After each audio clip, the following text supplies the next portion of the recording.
जय श्री राम। मैं वसंत रावल।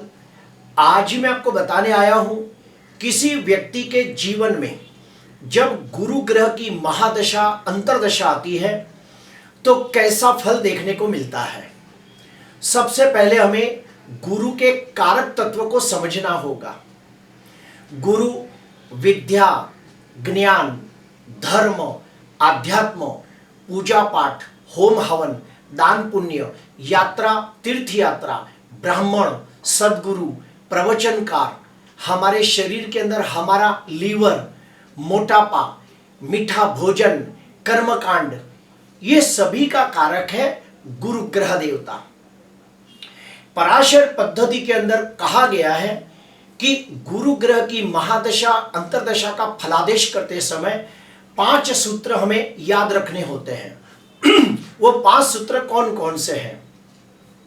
पहला सूत्र और सबसे महत्व का सूत्र ये कहता है कि हमें देखना होता है कि जन्म कुंडली के अंदर गुरु कुंडली का कारक ग्रह बनता है या मारक ग्रह बनता है। अभी ये कैसे जाना जाए? जिसकी भी कुंडली के अंदर मेष लग्न हो, कर्क लग्न हो, सिंह लग्न हो, वृश्चिक लग्न हो, धनु लग्न हो और मीन लग्न हो, तो इन लोगों के लिए गुरु कुंडली का कारक ग्रह, योग कारक ग्रह, राजयोग कारक ग्रह बनता है। अगर इनकी कुंडली के अंदर गुरु स्वगृही, उच्च का बलवान होकर बैठा हो तो गुरु की महादशा के अंदर निश्चित तौर पे बहुत बहुत अच्छा फल देखने को मिलता है। ठीक इसके विरुद्ध में जाते हैं।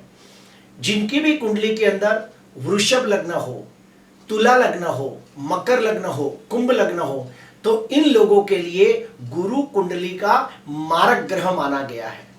तो इनकी कुंडली के अंदर जब गुरु की महादशा आती है तो बहुत सारे विघ्न, अड़चने, रुकावटें आती है। और उसमें भी अगर गुरु पाप ग्रहों से द्रष्ट हो, पाप ग्रहों से पीड़ित हो तो बिल्कुल अच्छा फल देखने को नहीं मिलता।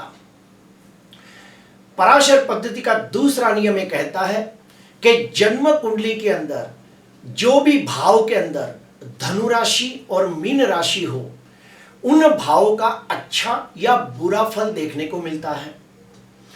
तीसरा सूत्र यह कहता है कि जन्म कुंडली के अंदर गुरु जिस भाव में बैठा हो उस भाव का अच्छा या बुरा फल देखने को मिलेगा। चौथा नियम यह कहता है कि गुरु की जो 3 दृष्टियां होती है, जिन जिन भाव के ऊपर वो 3 दृष्टि पड़ती है उन भाव का भी फल देखने को मिलता है। गुरु की 3 दृष्टियां कौन कौन सी है? तो 5वीं दृष्टि, 7वीं दृष्टि और 9वीं दृष्टि। तो गुरु ये 3 दृष्टि जहां जहां डालेगा उन भावों का भी अच्छा बुरा फल देखने को मिलेगा। और 5वां सूत्र ये कहता है कि गुरु के कारक तत्वों का अच्छा या बुरा फल देखने को मिलेगा। आइए और गहराई से समझने का प्रयास करते हैं।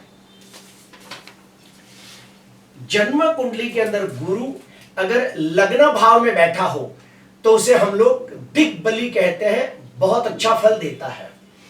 जन्म कुंडली के अंदर गुरु 5वें और 9वें भाव में हो तो उसे अति विशिष्ट योग कारक ग्रह माना गया है।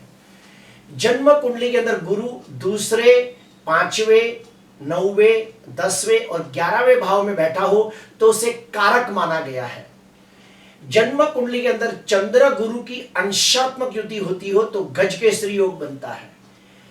गुरु और सूर्य की अंशात्मक युति होती हो तो अध्यात्म योग बनता है, राजलक्षण योग बनता है। गुरु और मंगल की अंशात्मक युति होती हो तो औदार्य योग बनता है। ऐसे लोग बहुत ही उदार होते हैं। तो इस प्रकार से गुरु की हमें सबसे पहले स्थिति को देखना होता है। जिनकी भी कुंडली के अंदर गुरु शुभ स्थिति में बलवान होता है तो निश्चित तौर पे उनकी कुंडली के अंदर गुरु की महादशा अंतर्दशा के अंदर बहुत अच्छा फल देखने को मिलता है। अभी क्या अच्छा फल देखने को मिलता है तो वो सुनिए।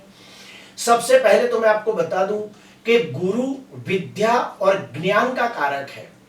जिनकी भी कुंडली के अंदर गुरु स्वगृही हो, मित्र क्षेत्रीय हो, उच्च का हो, दिग्बली हो, अति विशिष्ट योग कारक हो और अगर उनकी कुंडली के अंदर गुरु की महादशा आ जाती है तो ऐसे व्यक्तियों को विद्या प्राप्ति के प्रबल योग बनते हैं, ज्ञान प्राप्ति के प्रबल योग बनते हैं।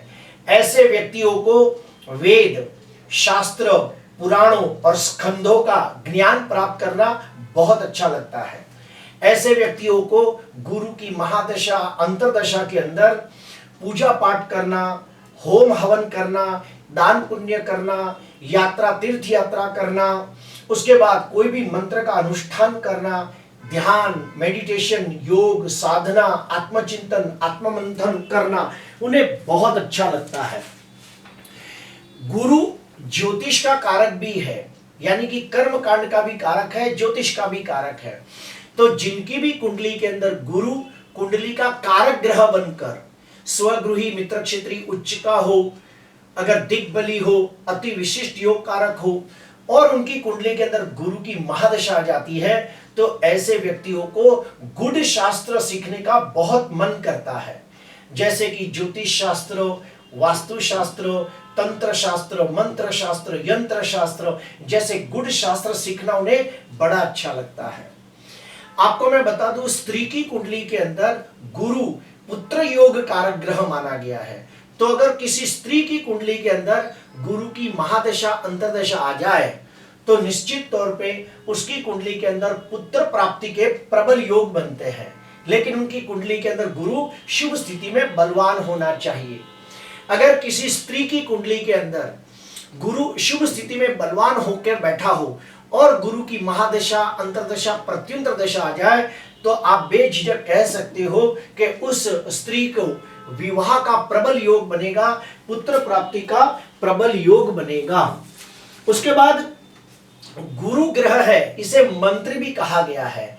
सीए, अध्यापक, प्रिंसिपल, काउंसलर, जज, वकील भी माना गया है।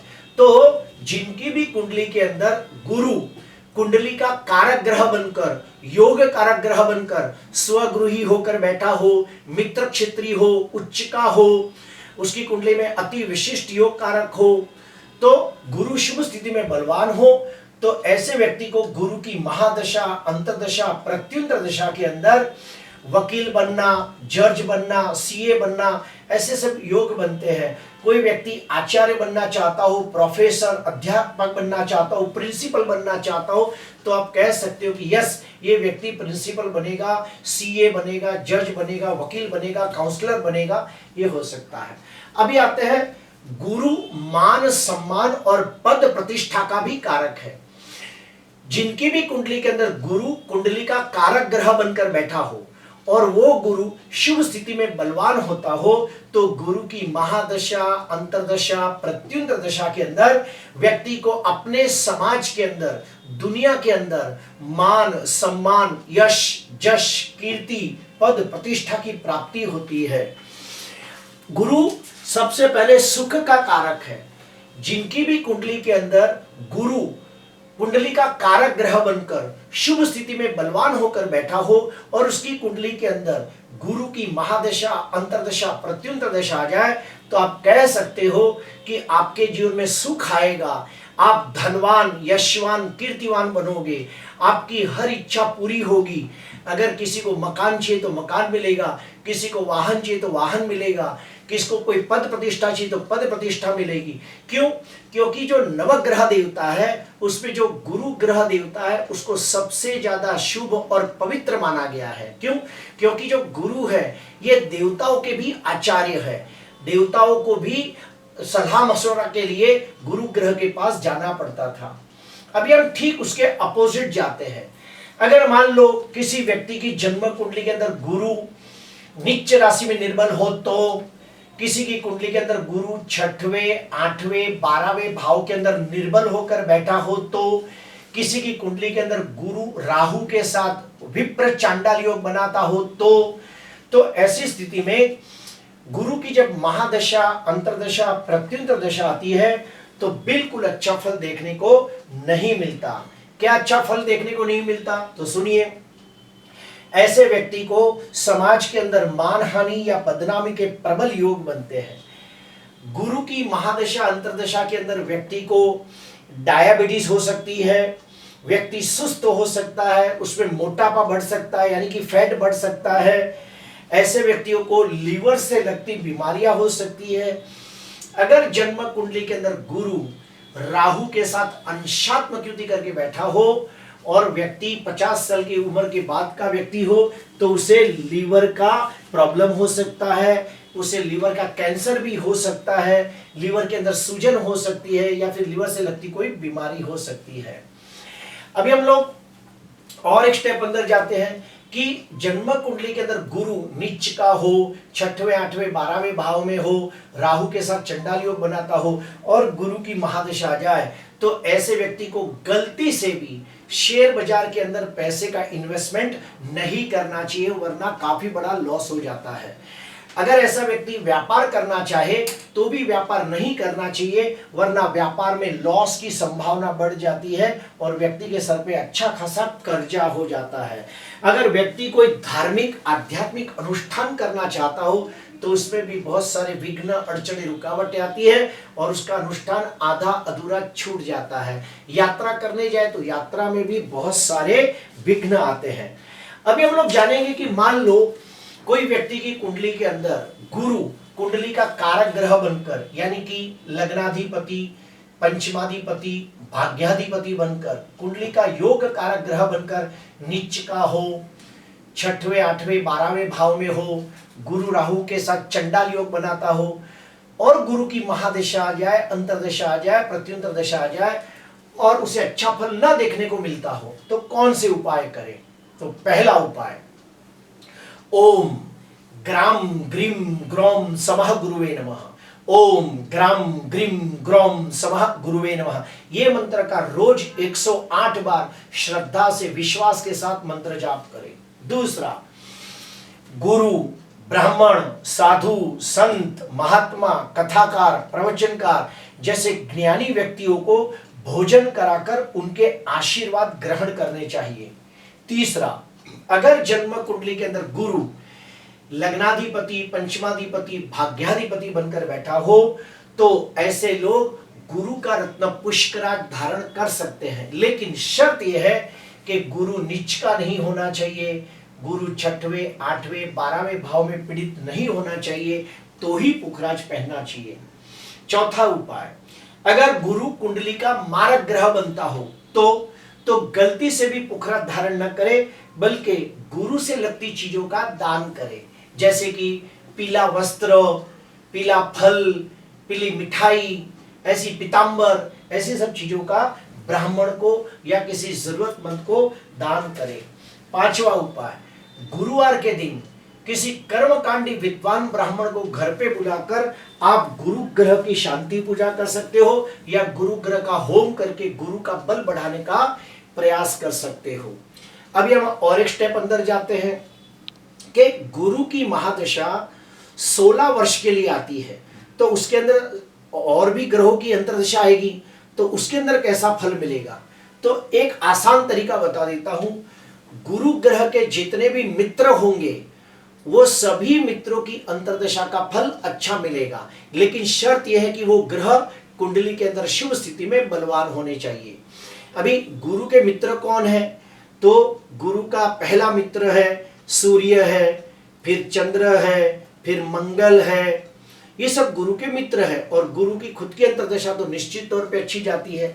तो गुरु की महादशा के अंदर गुरु की अंतर्दशा, उसके बाद सूर्य की अंतर्दशा, चंद्र की अंतर्दशा, मंगल की अंतर्दशा बहुत अच्छा फल देती है क्योंकि ये उसके गुरु के परम मित्र है। सिर्फ शर्त यह है कि ये कुंडली के अंदर शुभ स्थिति में होने चाहिए। अभी गुरु की महादशा के अंदर कौन सी अंतर्दशा का बिल्कुल अच्छा फल देखने को नहीं मिलता, तो जो गुरु के परम शत्रु है उनकी अंतर्दशा का फल अच्छा देखने को नहीं मिलेगा।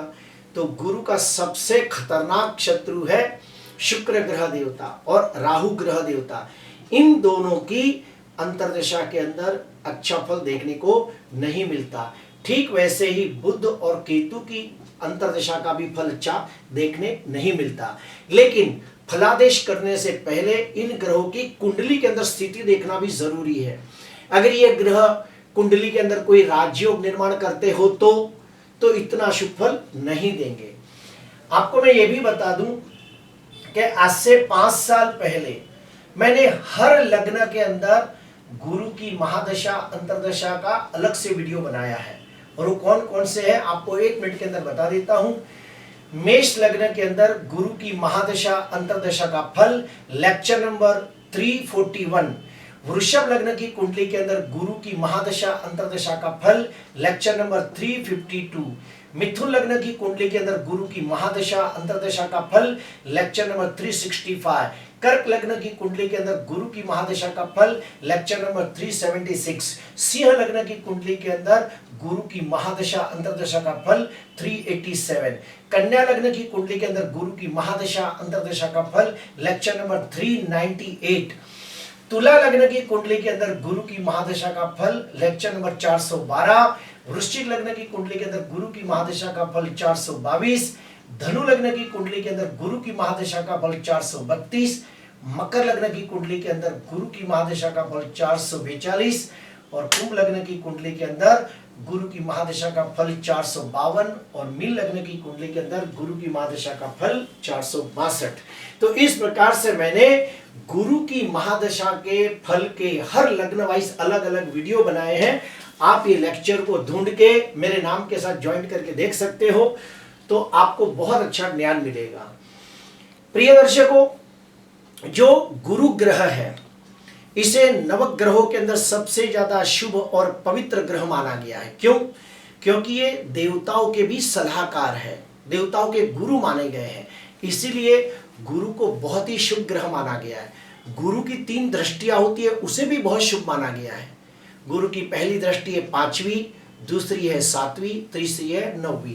गुरु इन 3 जगहों पे जो दृष्टि करता है, 5वीं, 7वीं, 9वीं, उन भावों का भी वो भला कर देता है।